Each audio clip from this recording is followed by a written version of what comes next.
जीअं दी मां ॿुधायो अॼु जेको सुबुह खां वठी वाक़ियो हले पियो तव्हांजे मुताबिक़ तव्हांजो छा चवणु आहे हिन टाइम तव्हां पंहिंजो नालो पहिरियां ॿुधायो। मुंहिंजो नालो परवीन आहे, मां एचओ आहियां, हाउस ऑफिसर। मूंसां जेको सुबुह वाक़ियो थियो आहे शायदि अहिड़ो कंहिंसां बि न थिए, पर अॼुकल्ह सभिनि सां थींदो थो अचे।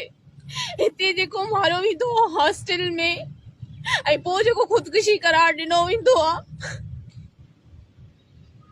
ऐं न्याणियुनि खे बदनाम कयो वेंदो आहे। हिते असां स्टूडेंट मरंदा न आहियूं, असां पाण खे मारींदा न आहियूं। हिते असांखे मारियो वेंदो, असांखे तहफ़ुज़ न आहे हूंदो, लेकिन पोइ चयो वेंदो आहे त ख़ुदकुशी कई, फलाणी स्टूडेंट ख़ुदकुशी कई, लेकिन उहा ख़ुदकुशी न आहे हूंदी। जेके 4-5 केसिस हिन महिल ताणी न्याणियुनि जा थिया आहिनि उन्हनि ख़ुदकुशी न आहे कई। अॼु हीउ वाक़ियो जेको पेश थियो आहे उहो कीअं थियो आहे, केरु केरु हुन में इन्वॉल्व हुया, उन्हनि जा छा नाला हुया, काएं बजे थियो आहे? जी सुबुह जो 9 बजे जेको आहे मैडम फरीन ऐं आतिका आई।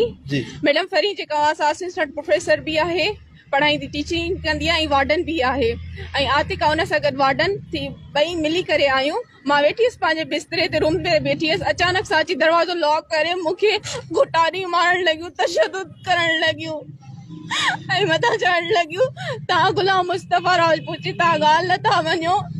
गुलाम मुस्तफ़ा राजपूत जेको आहे सो डायरेक्टर आहे, गुलाम मुस्तफ़ा राजपूत जी। उन हरासमेंट जी इलाही दफ़ा कोशिशि कई, अञा ताईं न्याणियुनि खे हरासमेंट थी करे। असां एप्लीकेशन ॾिनी, दरख़्वास्तूं दाख़िल कयूं, उनजो को बि अञा ताईं असांखे रिस्पॉन्स न मिलियो। ऐं मथां वरी अॼु जेको सुबुह जो अची मूंखे मारनि कुटनि, मूंखे घुटारिनि, मूंखे तशदुद कया विया। जेॾी महिल मां रड़ियूं करे मां ॿाहिरि भॻसि, मां पेरेंट्स सां ॻाल्हाइण जी कोशिशि कई, हुन टाइम में हिननि मोबाइल मूंखां फुरे वरिती।